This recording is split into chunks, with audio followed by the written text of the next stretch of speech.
Hey everyone, how's it going? Thanks for joining us for another exciting Nick and Rob Homer Hour. There's a lot of things to talk about. The playoff field is set, including the fields that they'll be playing at, which has been quite controversial. Plus, there's a lot of exciting news and notes. Are there too many quarterbacks in this league now? Let's find out on the Nick and Rob Homer Hour.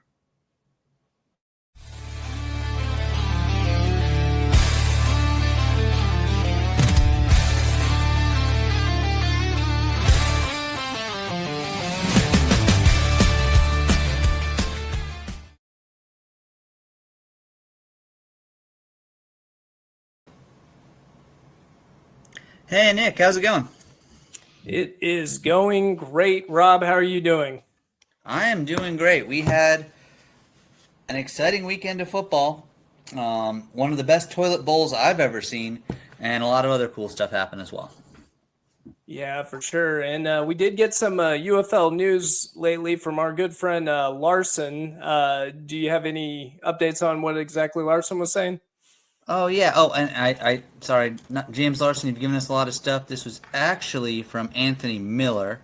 I quoted that wrong. Anthony Miller tweeted out a UFL press release earlier today. If you've been following along with us all season, you know one of our biggest gripes and our biggest fixes for getting fans in the stands is pretty simple. It's get into the communities.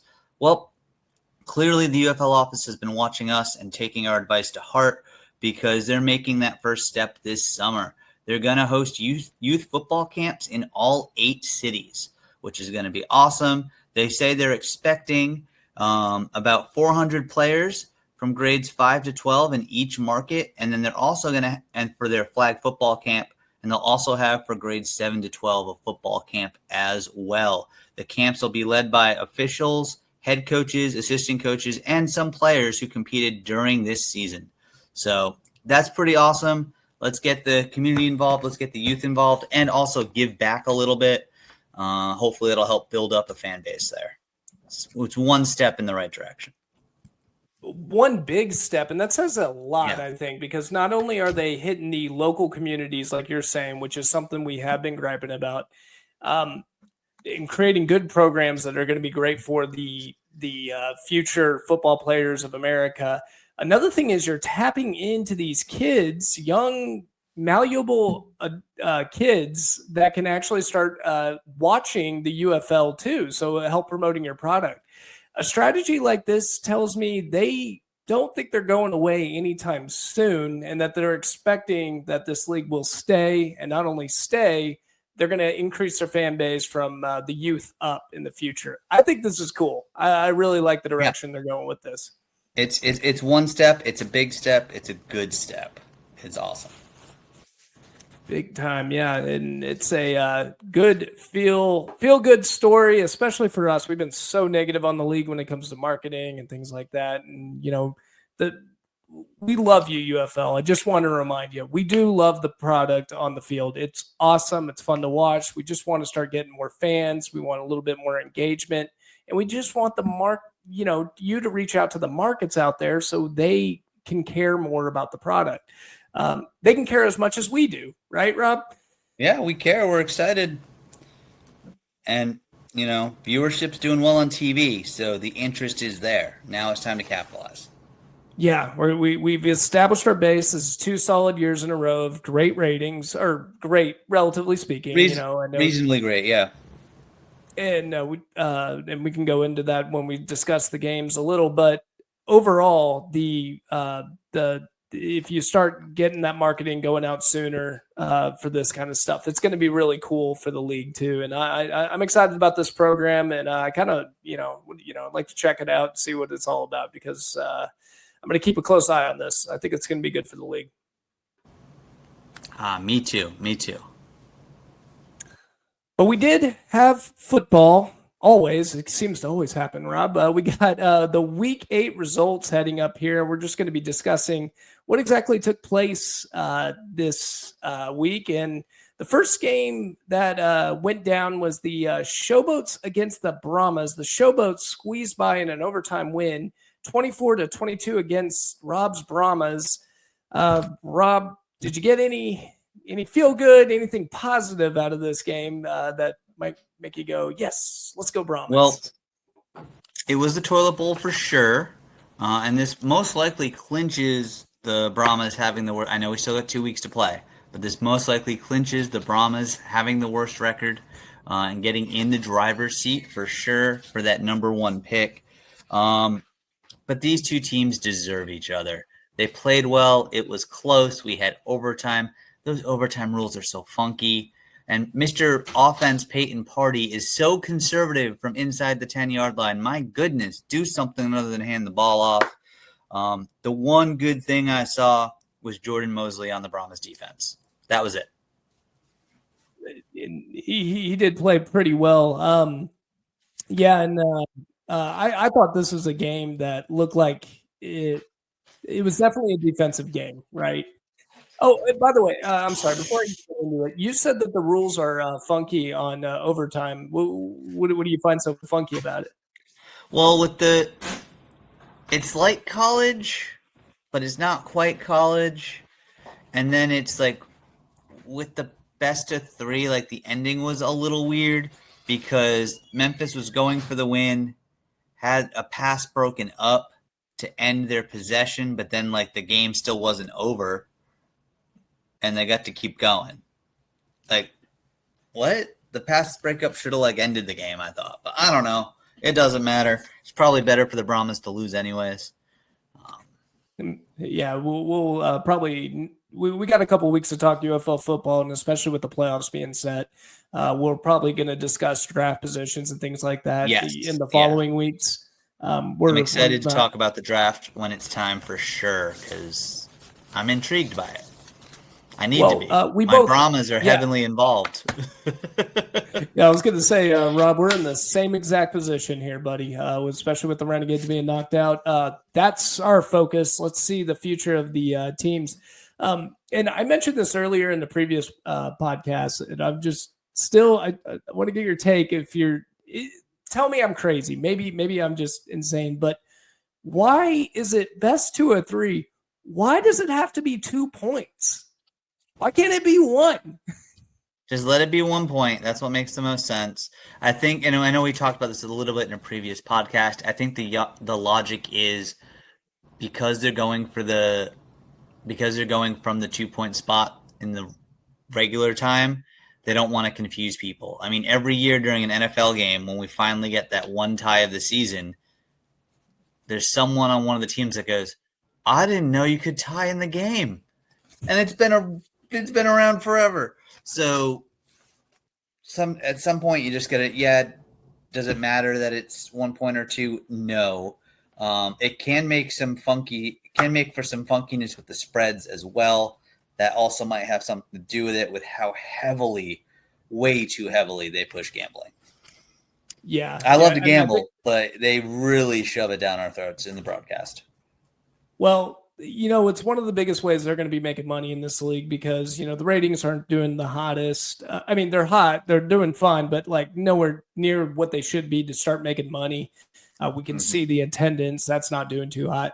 If they need to get the money from gambling, that's fine. I'll take it. Whatever helps the league get any sort of income to get in, I'm down with it. So I think that's part of the reason why they're pushing it, because they're like, hey, you degenerates out there, we got something for you. That you can gamble on some football. It's everyone's favorite sport to bet on. For sure. But more about the game though is I got to tell you, I think both teams were trying to lose it. I mean, Hogan threw 3 picks in that game. He did not look too hot when it came to that. One he's Kevin Hogan. One he's Kevin Hogan, so we expect this. He did also end up hurting his hand. And it might have definitely affected his throwing motion, and you could tell it did. He did his best with what he got. He's an exciting player to watch. So he's quick on his feet, moves around the pocket just fine. So he can give the wide receivers a little bit of time to get open and actually make some quick decisions when it comes to that. So I like Hogan's game. He seems like a fun football player to watch. But, man, I think he just tried to hand that over to him. And then you got 2 fumbles by the Showboats and a block punt. It's like both offenses were just trying to hand the other team a win, and none of them could capitalize. And of course, what do you get? Overtime, and then kind of a sloppy finish to overtime. Yeah. For sure. They deserved each other, like I said, but at least it was 24-22 and it wasn't 6-3. Yeah, and it was entertaining. Yeah. Two bad teams. It was entertaining football. There's no denying that. Yeah. And Deshaun, I love Corbin. I love that guy. That guy is a fun watch. The running back for the Brahmas, he seems to be lightning fast. So Yes. I'm just excited about him, especially for the Brahmas next year. Yeah, for sure. And as much as you were enjoying Kevin Hogan, you've probably seen the last of him this season, more than likely. Kellen Mond is starting next week. And then Alan Bowman, Oklahoma State, most recently for 1 week, a member of the Panthers, who, of course, still did not get drafted into the NFL. He's now bounced over. He's going to be Kellen Mond's backup. And it wouldn't surprise me if, no matter what's going on, by the second half, they let Bowman play.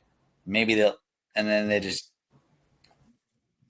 Kellen Mond's shown what he can do. I don't think he's done enough to get an invite to an NFL roster anyways. I mean, hopefully he gets invited to camp somewhere, but you might as well empty the bench. Let's see what all these other guys that aren't good enough to normally play heavy minutes for a 1-7 team to go ahead and play. Yeah, make it really entertaining over there. For the Brahmas fans, give them a little future to watch out for, because I don't know if Kellen Mond's going to be the future even for the Brahmas. Forget trying to make an NFL team. He's got to play for his job, I think, currently with the Brahmas. So hopefully they got that. And the Showboats, talk about a wide open position. You got Troy Williams, who didn't do too hot in that game. So another opening. We know there's quarterbacks out there, as we'll talk about later in the podcast. So share the love, guys. Let's spread the quarterbacks out and get much more entertaining teams out there. Yes, for sure. The following game was the Michigan Panthers versus the Roughnecks. I actually thought the Michigan Panthers ended up winning 30-18 against the Roughnecks. I actually thought this was going to be a good game because the Roughnecks are going to play do or die. They were looking good. Not so much, huh, Rob? They turned into a pumpkin after halftime. They were keeping up in the first half. They were battling. They were trying. But the Panthers are showing that even without Bryce the Man Perkins, they are the class of the league right now. You get a healthy Bryce Perkins plus that Panthers defense. That's the best team. And I will say Houston battled. They tried hard. Granted, the final score was a little misleading. They really only scored 12 points. They got an epic under 10 seconds left in the game garbage time touchdown. I truly do not believe the Panthers defenders were going more than a quarter speed on those last couple plays because they were ready to go home. It was over, and it wasn't. I don't blame Houston for playing, but I also don't blame the Panthers for saying, we're good. We covered the spread. We're all set. So, yeah. And the big thing with that Roughnecks touchdown is theoretically, I guess, with 5 seconds left, although it's an impossible scenario, somehow you need to get another touchdown on that 4th and 15 and then do it again. It's like 2 Hail Marys in 5 seconds. So yeah, technically the game wasn't over, but they had to go for 3. And then they got the ball back to finish the game. But with the 4th and 15 or whatever, but yeah, no. Yeah, no, it wasn't going to make a difference. I'll tell you the biggest shocking part of this whole entire game, I think, is the Michigan Panthers stuck to the run, and that really helped out Etling. The Roughnecks are notorious for stopping the run. That's actually what they're good at, except I've seen some struggles this year, so maybe they're not as good as I thought they were. But the Panthers went out there and crammed it down their throat time after time after time again, and I'll tell you what, if you're Etling playing in that offense, doesn't matter if it's Etling, Bryce Perkins, it's a pretty easy offense to run for sure. Yeah, and Etling had his moments where they weren't pretty, but far more often than not, he looked like what I was expecting preseason going into week 1. But at this point, I'm not saying you'd start him over Bryce Perkins. If Bryce Perkins is healthy, Bryce Perkins leads you to a title. you stay with Bryce Perkins. But Danny Etling is proving he is plenty functional, and with his LSU pedigree, with his previous experience in the NFL pedigree, yeah, I know Kellen Mond too, but it wouldn't shock me if Danny Etling is in camp in the NFL in a few weeks. So wouldn't shock me. No, not at all. He's got an NFL arm. I'm trying to think. I guess it's decision making that is an issue. That's the thing. It's the decision making, settling in, not panicking. Yeah, and here's my next question for the Michigan Panthers, because this is going to be a good one here. Okay, so Bryce Perkins, one, do you actually think he's really injured, or do you think they're just... I think he was, but I think it was one of those playoffs for them were pretty much locked up. I don't know how severe the injury was, but I think even if it was something minor, give him the week. The game didn't matter. The next 2 games don't matter. They're good. Give him the week. Give him 2 weeks. Give him 3 weeks. Don't give him 3 weeks. Don't get too much rust. But maybe the next 2 games, it's you don't flip flop by series, but let each of them play a half. Yeah, and then that's the ultimate question. What if Etling had a great game this week? We know he's capable of being a good quarterback. We also know how good Bryce Perkins is. What if Etling creeps into that mind of Mike Nolan? You know how much he likes him. And Nolan loves him. Yeah. What if he ends up trying to take the job, or Mike Nolan goes, you know what? I'm going with my boy Etling. I think he might be screwing something up here. They might be screwing something up, but if Etling plays mostly like he played this week and take like 1 or 2 of those mistakes away, they can still win a title with Etling. But you're giving the Battlehawks, you're giving the Stallions, you're giving them DC Defenders, maybe you're giving them hope. Yeah, and we'll see as that situation unfolds. It's going to be interesting to watch that. There's going to be not much interest or things to look for, so this is going to be a big one heading into the next 2 weeks of what exactly is going to happen between Bryce Perkins and Danny Etling. On the other side of the ball, McClendon, who looked really good in the first half, by far, since he started in the Roughnecks, had his worst game against a tough defense. I'll give him that. But best in league defense. By far. I mean, you can't run it on them. They were able to get like one drive where they got big 20-yard gains, and then Mike Nolan and that defense just said, enough's enough. We're not going to allow that. Once that happened, I think it became clear McClendon could not get this figured out, and he was all over the map. He was throwing picks. It was a big pick 6. He did not look too good in that game by far, and he needs to. I'd be a little bit worried about him heading into the year. I think he's still the most exciting quarterback the Roughnecks have had in a long time, since P.J. Walker, I would say. So this is going to be a good sign for the team to come for the future. But, man, did McClendon, he threw down a nothing burger on this one. Yeah, it was bound to happen. I got to say, though, the Roughnecks, they are fighting, and they play for that coach. We gave their coach a hard time earlier in the season. I don't see why you would switch to a different coach going forward. If you can keep him, you keep him. Let's keep rolling. I think the Roughnecks are ready to take that next step. If they keep on this trajectory, they get a little bit more talent. I think the Roughnecks are a playoff team next year. I would. The only reason why I might have a little disagreement with that is I think you're right. They play for him. The offense is starting to look better. The defense is always going to be good with C.J. Johnson. I think he's a great defensive coach. But I'll tell you this guy's problem, because this is now starting to become a trend. In the USFL, he had a bad start to the year, and he ended up making the playoffs. In the UFL last year, bad start to the year, and all of a sudden the team looked better. Although they didn't have a quarterback like this, I don't think so. They had Henderson, who started playing better, and they started winning games, but still not enough for them to do anything. And now this year, same thing, bad start, looked like the worst team in the league, and then all of a sudden came out of nowhere and now looking a lot better. I just don't know, when do you realize maybe, the team likes him, but maybe we need to go a different direction just because we have a lot of talent and we cannot waste it. And if CJ Johnson lays another egg in the beginning of the year, the Roughnecks cannot afford it. So, we have a simple solution. In Major League Baseball, pitchers aren't expected to pitch all 9 innings. So maybe in the UFL, we can't expect head coaches to stay focused through all 10 games. Bring your boy Wade back to Houston. He gets to be the head coach for the first 4 weeks. Notorious for good starts. When he gets tired and he needs to tap out, come on in, CJ Johnson, take him home. It would bring a lot of confusion to the team, but you're right. Maybe that would work out. I'll tell you what, Houston's and not also have any film. If you do this, you must film a Hard Knocks style show from preseason all the way through with these guys.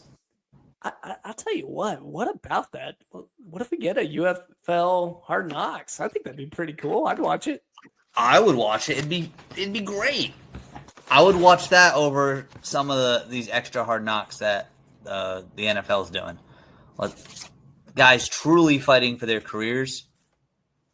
They need to do it. Yeah, and you could see it on the field. These guys are just prenom athletes that are doing everything they can to compete to stay in their role. They care. Yeah, and we move on. This is a great game. This is an exciting one. The Stallions ended up losing to the Battlehawks 29-28. We got the start of Jamar Smith, who, boy, that was confusing. Is he good? Is he he's throwing these deep balls like no other, but man. He's got an accurate arm. And one of the notes I threw down throughout the game, I know he was on this roster all back. I know he knows Skip Holtz's offense from their time together in college. But he's only been back a couple weeks, and he's nailing these timing routes. It was an amazing, amazing performance that he had out there, but also like hair-pulling one at some points too, though. He made some... He's a gunslinger, and he clearly is not worried about making a mistake. He's if he was a Boston Celtic, he would be... no 3 is a bad 3 kind of quarterback. He'd be jacking all the shots up. So, yeah.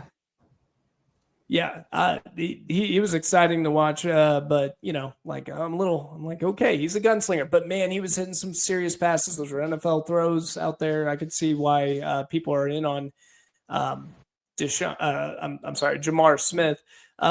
Max Duggan goes out there and Duggan balled. Two running touchdowns. That 15-yarder. It was. Are you talking about the pylon one? The pylon. No, the pylon was the second one, I think. The first one, he just went boom right up the middle. That was more about his line than it was him, but still, it looked great. The pylon one was awesome. I like Max Duggan a lot. I really do. Now, I'll tell you one thing. He had 2 picks, and people will tell you, okay, but his hand got hit in the middle of the pass, and that's what caused the picks. Right. Rob, but I'm telling you, it's that throwing motion. It's too much. that was that, right?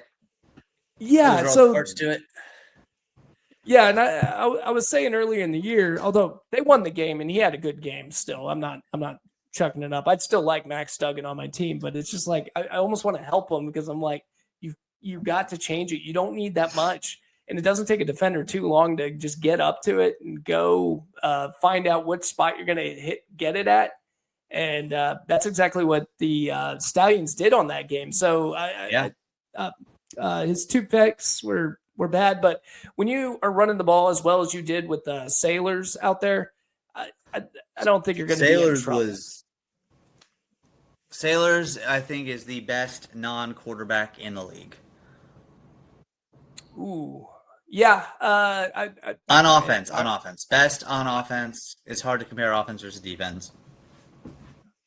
We all have our tastes, and they both seem to be on the St. Louis Battlehawks. My guy is Hakeem Butler, who didn't have that great of a game. I'm going with Sailors because Sailors has been around all season. Butler was away for a bit, so yeah. This year, there's no wrong answer with either of those players, though. Yeah, and they've got such a great offensive line. The St. Louis Battlehawks are going to be a tough team to beat over there. The Stallions, we don't know what kind of Stallions team that was because I don't know if they're going to stick with Jamar Smith. Do they go with Magoo now, or do they stick with Jamar Smith? He was able to hit such great passes. So what do they Jamar do? Smith, Magoo can get things done. Jamar Smith is going to win you a championship. Let him keep cooking. Let him round into form. Let him get ready for that conference title game. The offense is more explosive behind Jamar Smith. Because remember, the quarterbacks were functional early in the year, but my goodness, that first month, the Stallions weren't scoring points. Yeah, and they've got such a great running game, and you could go And that's deep with all they had. But with Jamar Smith, you get the deep ball threat. He can take off and run if he needs to. I think the potential there is better there. If I'm an opposing defensive coordinator, I want to see Alex Magoo starting. I don't want to see Jamar Smith starting. And that offense didn't really look good under him. Now I know he was new, but it didn't really look that great in the beginning of the year. So Jamar Smith at least got something going, and that offense is starting to look like a Skip Holtz built offense. So I think you're right. I would just stick with Jamar Smith. True Skip Holtz quarterback running the show. Yeah, perfect for him too. Big guy. I don't know how he is on running the ball, but I'll tell you one thing: he can launch it. But he can move. He's not stuck in the pocket. Like, he's not necessarily going to take off for you and run like he's Michael Vick or something. But he can get out of danger in the pocket. He's also not afraid to take a hit. Yeah. Oh, and that's another thing about those passes. He was standing in there and completing his throws. Yeah, and getting hit hard, and he just and so was Duggan. They were both getting teed off on. It was a great game, and it's a good possible championship matchup that we're looking at here. I know Michigan Panthers. I'd be excited. I got to say though, the Stallions, they listened to our pod. They knew I had them covering the 2, and they made sure that happened.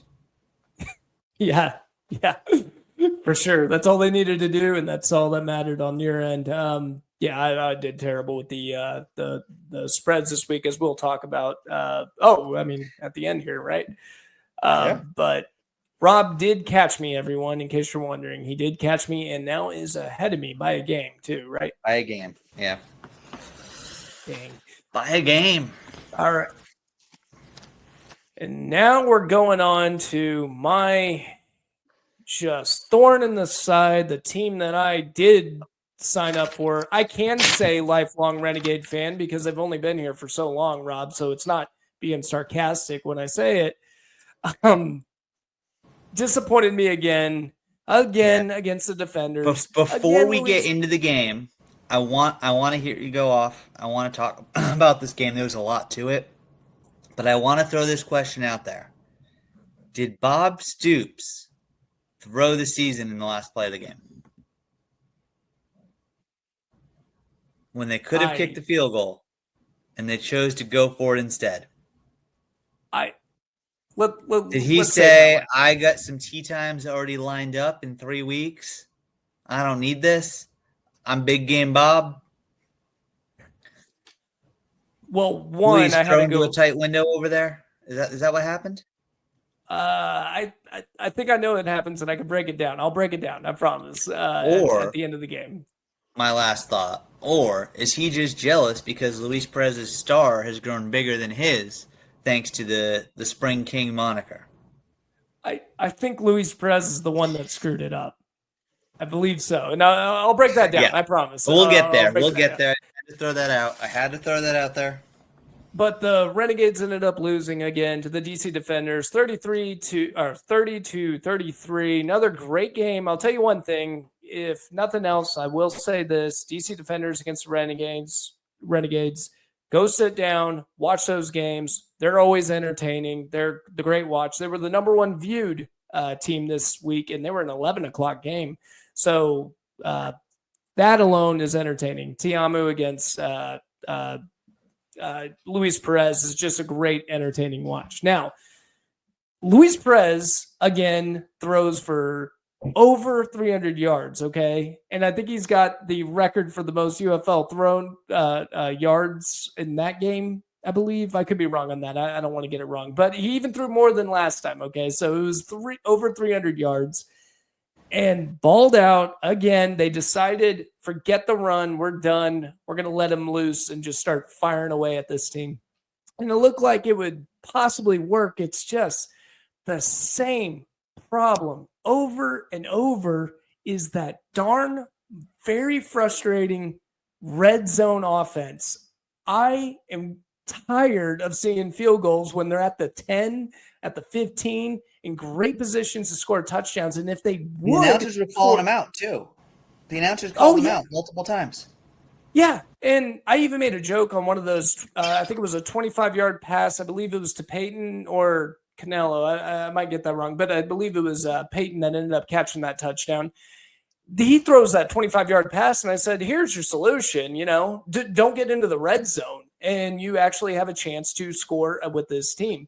That being said, even though that red zone offense drives me crazy, this is by far the worst performance of this Renegades defense. They cannot do a damn thing to Te'amu in that offense. There is nothing they can do. Fred Kais has them all pinned back and cannot get to the pass rush. They have great DC defenders, have a great offensive line, and you just take out that front seven, all of a sudden you're going to have to rely on these corners, and they cannot keep up with the DC defenders, wide receivers. So Te'amu had another big game as well. That's why it's always exciting. Luis Perez has like I'm the Te'amu super fan here. I love that guy.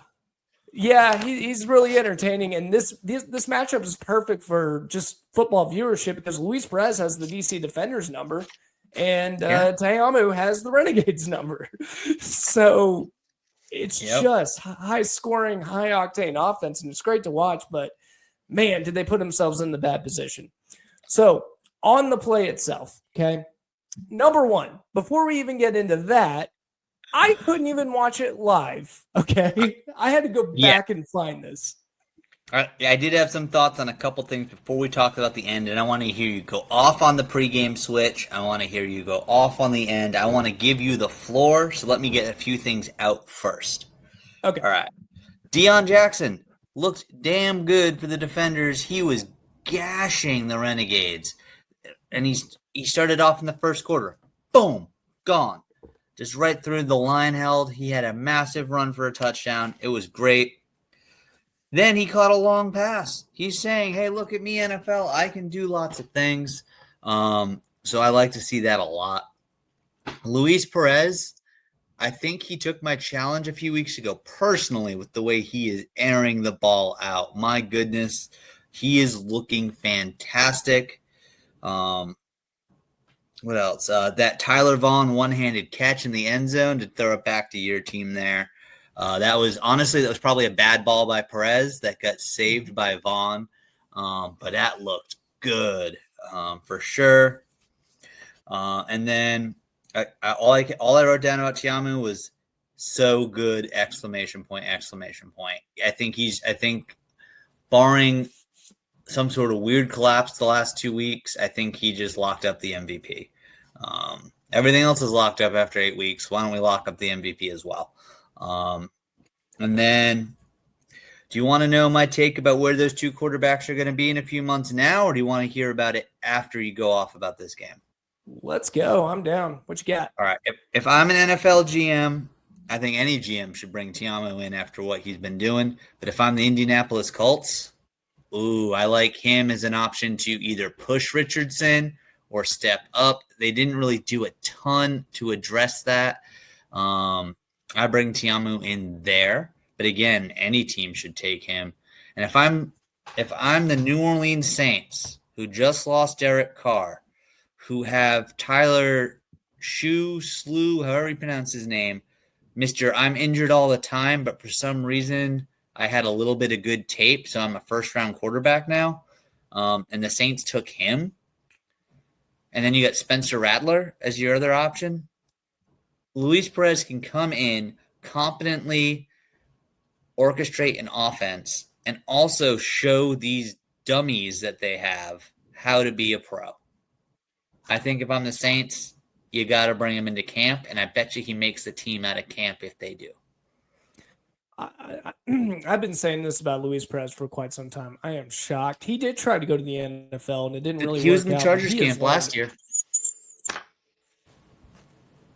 Yeah, and I think he could easily make a team, but the problem with him is he's got a weak arm. And these NFL scouts hate weak arms. That's like their biggest, no, we're not doing this. But it can be done. Look at a great example, and I've said it before. Cooper Rush for the Dallas Cowboys. Yeah, well, it's got to have more zip than that, Rob. It looks good in the UFL, but I promise you, it's a slow. The ball goes much slower. Yeah, it's getting better. But even so, you got your Joe Montana didn't have a heck of an arm. Chad Pennington, there's quarterbacks out there that don't have the best arms, but they're just smart with the quarterback or smart with the ball. Cooper Rush is a good modern example. Not, he's just not that guy. He's just not a deep ball guy. He's just good at getting the ball out, making quick decisions, and moving the offense along.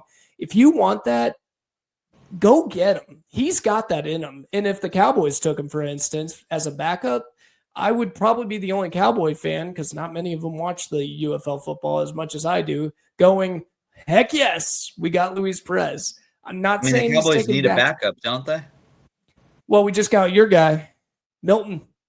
Yeah, he's a Tiamo type guy, and he's got an arm. My goodness, does he have an arm? But I still think he doesn't have a ton of experience. I still think Perez would be a good third option there. Yeah, he knows the game, and that's what I want. I just want a quarterback sometimes, my backup, just know the game, don't screw it up. I'm going to try to get our defense over there and just try to get a couple points on the board.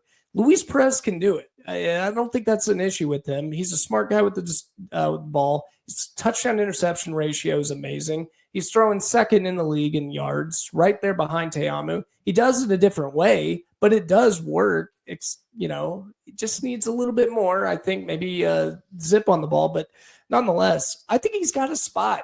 I think it's his age, and I think it's the fact that he doesn't have the most powerful arm out there. There's a reason why the NFL scouts aren't even going to give him a chance, and I think that's a shame because he deserves it. He's a good quarterback out there.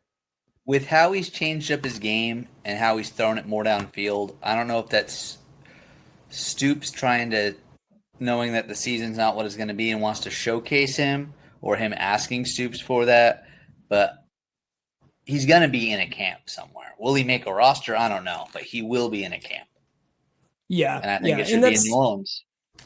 Yeah, and I think that's an excellent spot. And plus, he's playing with a really bad offensive line, so doing what he's doing is pretty impressive with that. Yeah. If he had just a lick of an offensive line, this team would be, I think, obviously going to the playoffs and be one of the contending champions.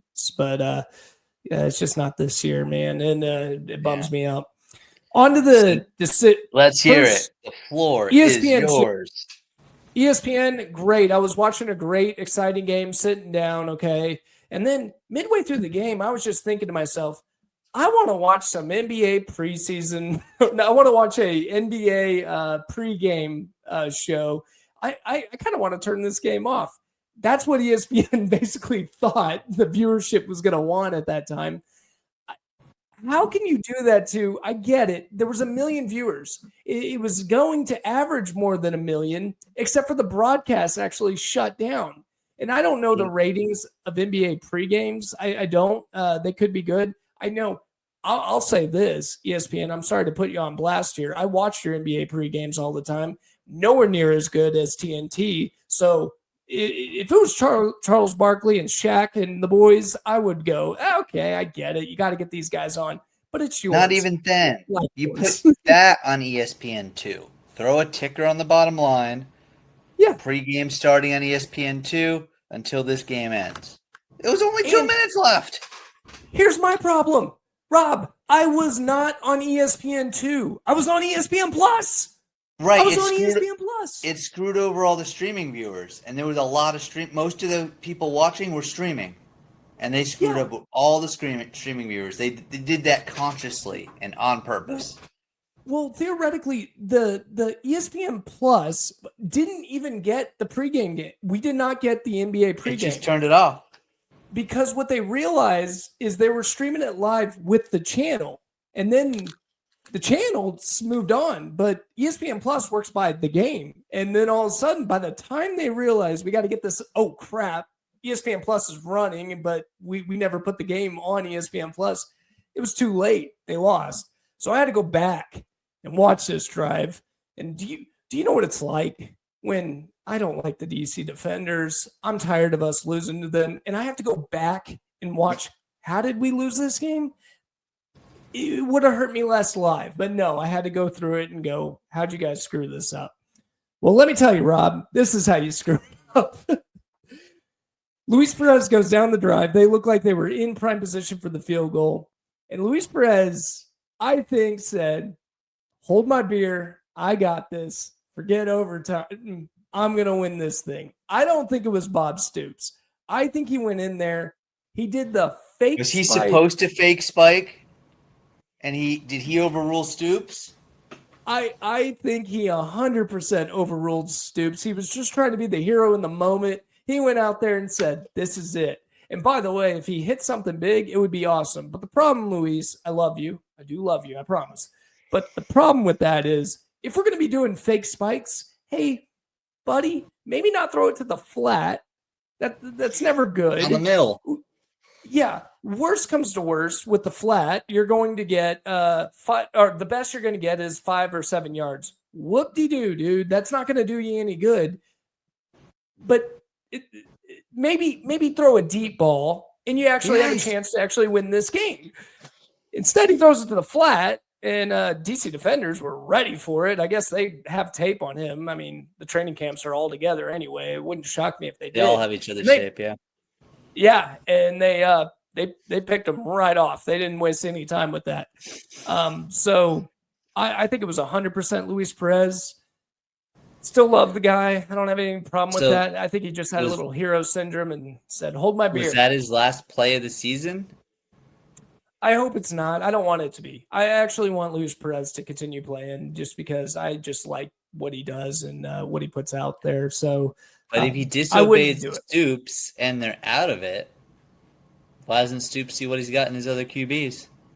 Well, Stoops can get really, really upset, but the fact of the matter is, if it wasn't for Luis Perez, he wouldn't have an XFL championship in his hands. Period. End of story. So the championship he cherishes far and away the most, I would assume.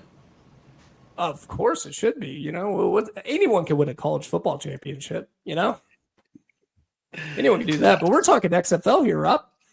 We are. But yeah. So overall, my only other take on this is it's the defenders' fault that the game was that close. Their special teams miscues gave the Renegades 10 points. The game should have been over. The defenders let them hang in. How about that block punt that turned into a? Oh no! Was that a touchdown? Did they get that touchdown? Yeah, that was a touchdown. Yeah. That was 7 of the points. Field goal? I think it was. Oh, the first one was a field goal, and then they had and then it was the fumble that turned into the kickoff fumble that turned into the touchdown. That's right. Or it might be vice versa, but those are your 10 points. The point is they were in the red zone again because of a big turnover. And what did the Renegades do? They kicked it. Goal. The announcers roasted them. Dude, and the skilled positions of the Renegades so good. I love Day Hunter, Kellen Balaj when he comes back. You got Canella, you got Payne, you got Vaughn, who's looking like a stud out there. That was the catch of the year. Yeah, and he had to make it up for what Perez threw, so it was crazy. But it is what it is, Rob, and we do have the current standings as a result. And as you know, as we stated, the playoffs are locked. It would just be a matter of who wins home field advantage, right? Wrong. It's the UFL. the home field advantage is already answered. It's going to be over at St. Louis Battlehawks against the DC Defenders, and it's going to be at Birmingham against the Panthers. Doesn't matter how it finishes, even though they could josh for position to try to win the division.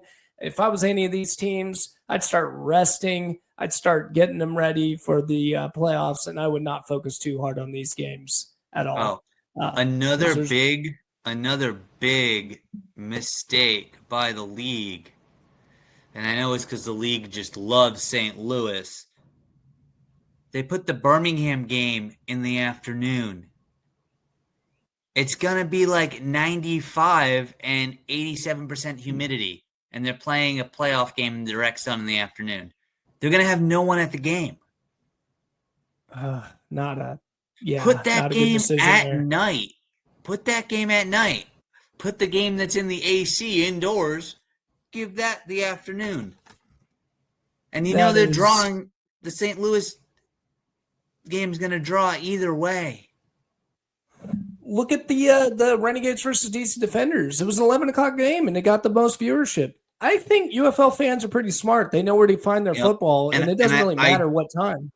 And I do also think, I haven't looked at the numbers, but I think the Defenders are bringing in a lot of viewers too. Yeah. Big time. So, it's a big fan base. Yeah. So put that in the early slot, and let's not roast and kill the players. But also going forward, especially next year, if it's still just going to be 4 teams, conference title games, and you don't know if all the teams can host, then the playoffs just go neutral site the whole way. And then if you're Arlington in the playoffs, lucky you. The playoffs, you just either put them in Arlington or get a venue in Vegas. This problem seems very simple to me. All 7 markets outside of the Arlington Renegades, because they've got their stadium locked up. They'll be fine. Yeah. The rest of the 7 markets, okay? It's called Plan A, Plan B, Plan C, okay? But it's not the market's fault. It's the UFL league itself that makes those decisions. Yeah, that's what I'm saying. The UFL should be in those markets trying to find backup plans just in case something goes wrong for whatever reason. Could it be a high school graduation for the Michigan Panthers, or I still don't know what's going on with the DC Defenders situation. Whatever DC Defenders, they're hosting a National Women's Soccer League game, so they would just it'd have to be at a different day. National, like Team USA, or no, NWSL. So women that can play on Team USA, but it's the Women's Pro League. That draws a lot more than Defenders do. It draws a lot more than the Defenders do. Well, yeah. I'm not denying that. I guess I'm just and it is a soccer stadium by by design, so I get that. Right. But I'm glad it's in a soccer stadium. Actually, it's a cool venue because it's really nice looking and not too much on the capacity. So they. Yep. And yeah, if you're Michigan, my goodness, stop playing at Ford Field. Go find a D3 college, play there. Go find whatever, play there. Don't play in Ford Field at all. Yeah, and even if you do, just have backup plans, guys. Don't take this away, because look at the position we're in now, Rob. What are we going to talk about for the next 2 weeks? The draft. We're going to talk about the hopes and the draft quarterbacks. Yeah, and we're going to be looking at quarterbacks that are possibly taking over jobs and things like that. I mean, but still tune in. It's going to be so exciting. Oh, yes. It will be exciting talking about no need football right now. And I'm saying the last 2 weeks, not UFL. I'm a big believer, but this is this is also a call to get rid of these conferences. If the league was playing a balanced schedule of everyone playing everyone, right? And you weren't playing because there's 8 teams. So everyone plays everyone. That's 7 games. Then you got 3 left, right? So then you got 3 teams that you play. Like, are they already kind of doing that? Kind of, yeah. That's what the Uh, divisions. But you mentioned this earlier. For the math to work, if they actually do expand it to 10 teams, that's the only way you should be that doing it. if they Round expanded to robin 10 teams, just that like would fix it. But also still keep still no conferences and just do it yeah, straight up. And I think you would see. I think you would. I don't know. I think you would see a better balance. Um, Either that or yeah, 8 teams is too few, and you're going to keep having that. And then you got to look at is 10. If you're going to keep it 8 teams next year, is 10 weeks just too many weeks? I know you don't want to give up the TV money, but should it be an 8 or 9 game season and not a 10 game season? I mean, I wouldn't mind if they cut it short. It looked like they already cut it short in 8 weeks anyway, so might as well, might as Yeah, well I think I do it think because it just worked out that I way. think with 8 teams, play 8 games. 10 teams play 10 games. 12 teams Yes, play 10 games. To keep it at 10 games max. Um, right. but but yeah, I think they've stretched it too long. If they truncated it a little bit, also that would give them better maneuverability around some of these other big events that they keep clashing into. Yeah, Like they wouldn't be going up against like the end of the NCAA tournament or anything like that. They could shift a little bit later, and then they could have a little bit better balance with. And again, of course, get rid of your weekend games. Tuesday nights, Wednesday nights. Come on, bring it. They're empty in the spring. Fill them up. for sure. And I'll tell you one thing: when the XFL started in February, I thought that was one of the worst ideas ever. I didn't think Mm-hmm. it would work. I thought you'd have football fatigue because I do. By the end of the year, I know I'm one of the few Americans in this world that I go, I need a break. I need other sports. I need something else. Maybe it's because I'm sad that my Cowboys lost or didn't make the playoffs. Maybe that's the reason why.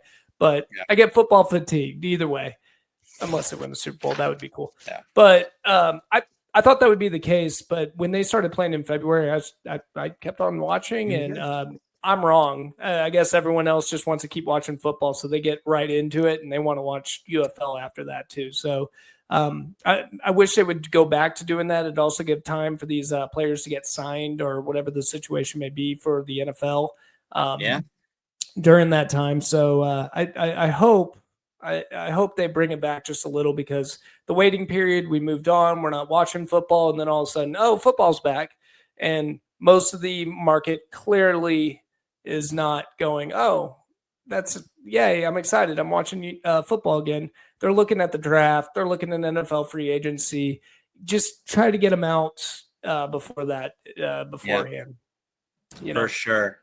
All right, I am looking at the time. We've been very passionate. We got to hit up our picks for next week and our big 3 thoughts. So let's go picks Yeah, now. yeah, we got the picks going on here. The first game is going to be, by the way, take a pick on this. St. Louis Battlehawks against the San Antonio Brahmas. The Battlehawks are favored with 7.5 points.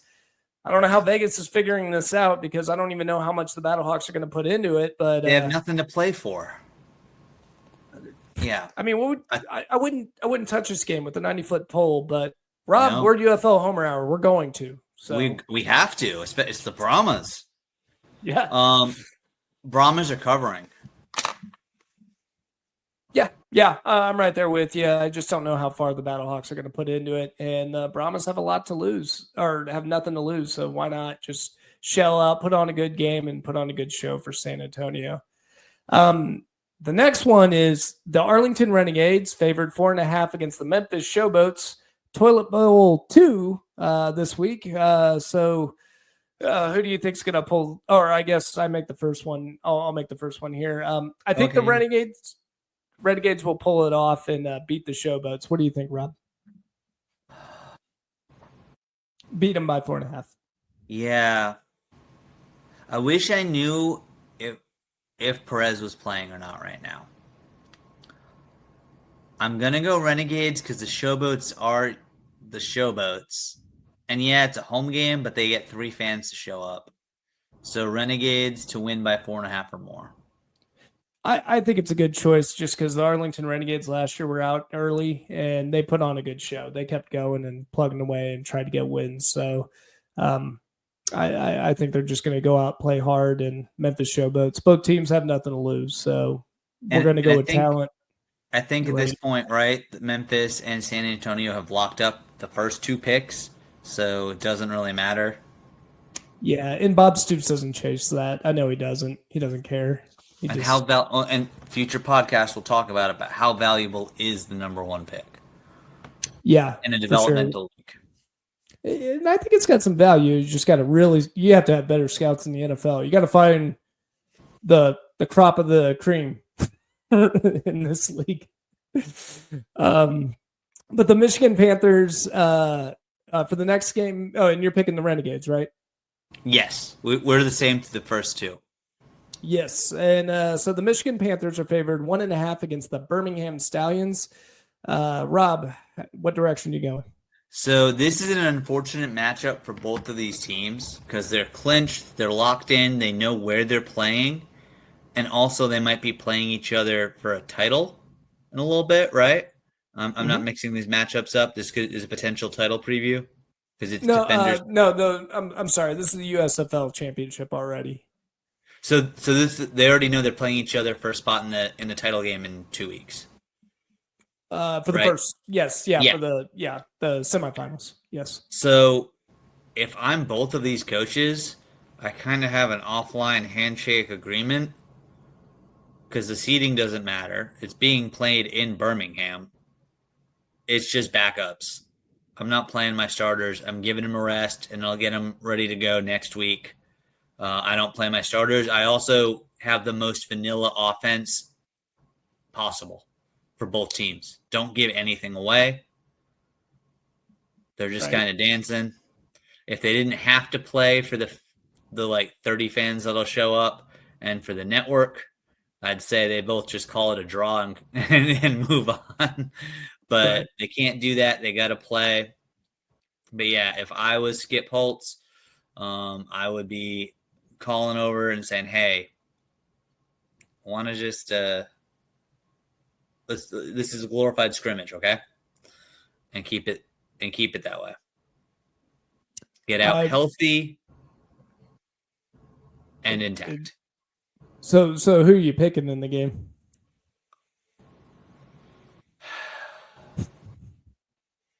Ding. Stallions. Why not? I'll go Panthers. Just change it up. It doesn't really matter. I got to catch you at some point. You got to catch me at some point. Yeah, it just doesn't make a difference there. And then we have the. Do you see it down there, Rob? I'm actually having trouble. Yes, DC we got the DC Defenders, Houston Roughnecks, Defenders -3.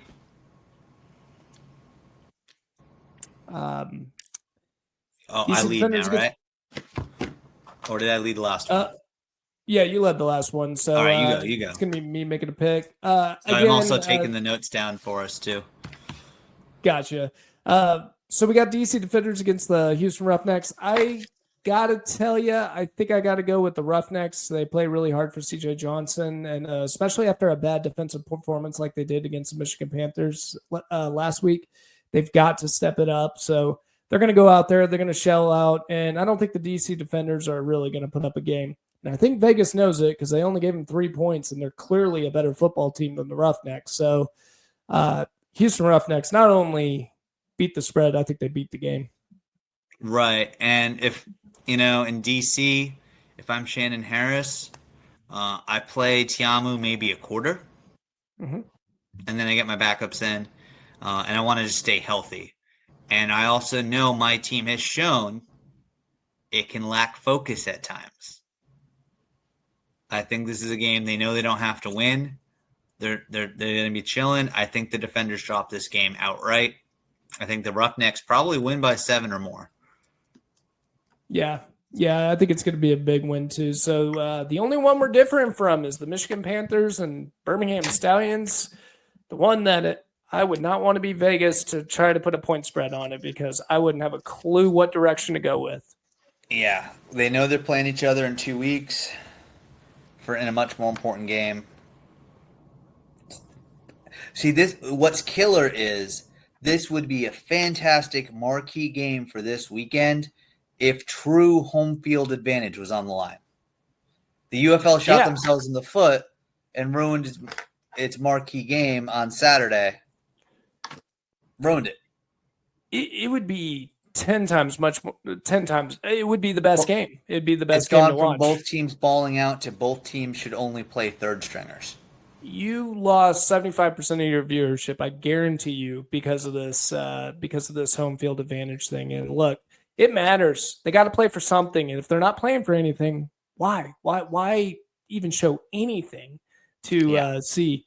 And talk about home field advantage. It's not the worst out there. Michigan Panthers do show up in a big dome, so I think Michigan Panthers would have laid it on the line to get that home field advantage too as well.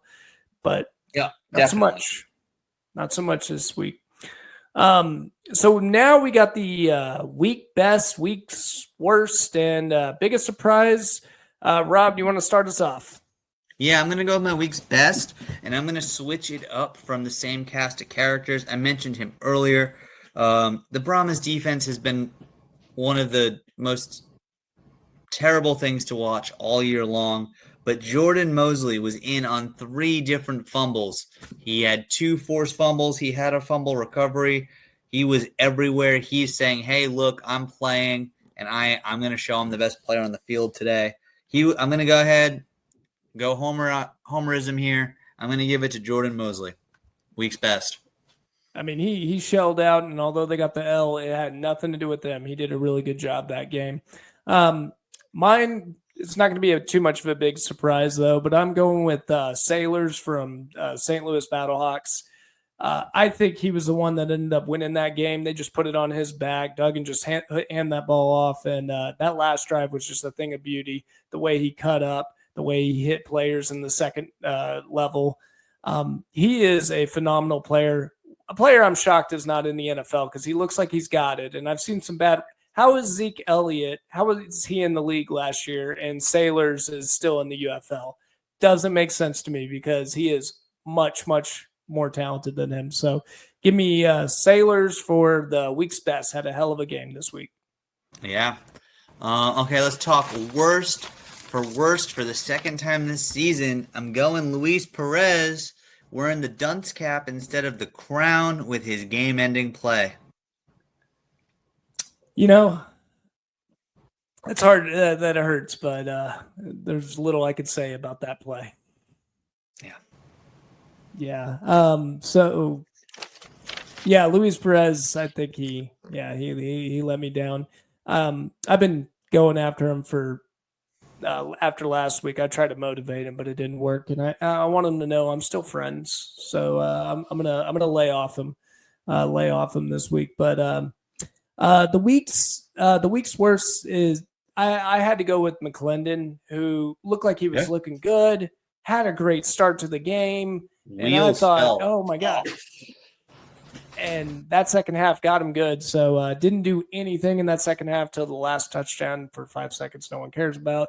But McClendon, hey buddy, you're gonna lay an egg sometimes, and you laid one. But get back up on that horse and show us the talent that you have this week because I know you got it in you, but that was a bad game. And that was by far the worst.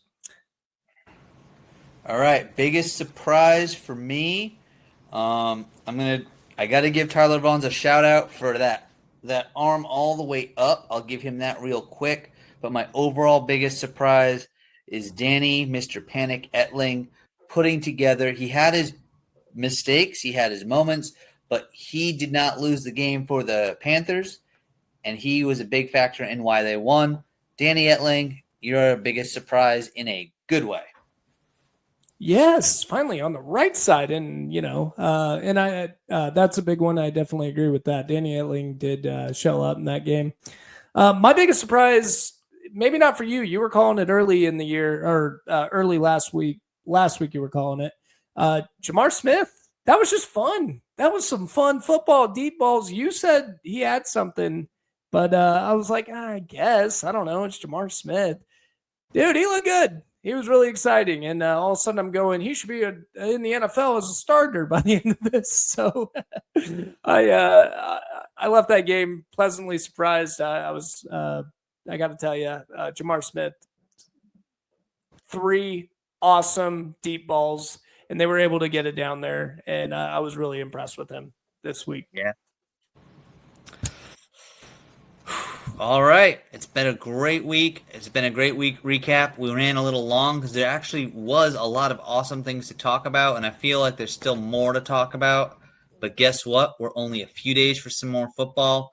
And as a special surprise to our amazing listeners, our amazing followers, you're going to get an early release of the pod for next week. So you'll have all week to listen to it, think about it, listen to it again, and get hyped. Get hyped for week 9. Week 9, yeah, or week 10 next week. Oh, right? Yeah, that'll be week 10. Yeah, this is week 9. You'll have a lot of time to get hyped for week 10 for sure. So, yeah. And just to try to keep promoting it, there's a lot on the line, week 10. Plenty on the line. And they're going to deck it out amongst them. So you have to watch, because if you don't, you're going to miss out on that action going into week 10, all the pre-football drama that happens before the games start. For sure. But you know what? Even though playoffs are locked up, these players have shown, especially you look at Houston, look at some of the other teams, they're going to play hard if they're allowed to play on the field. They're playing because they want this to be their career. So you're still, even though things are locked up, you're going to see good football in probably every game but Michigan, Birmingham. But even then, you're going to see some guys battling out, because if they do what I think they should and play their second and third stringers, they're going to be fighting hard. It might be sloppy, but it's going to be spirited. Yes, so please continue to join us. We're at UFL Homer Hour. Follow us on YouTube, UFL Homer Hour. Rob, our Instagram, UFL Homer Hour. That's right. It's our Instagram. Find us at Nick and Rob Homer Hour. Make sure to follow along. Tell your friends to tell a friend to tell a friend. Let's do it. All right, guys. We'll see you next time.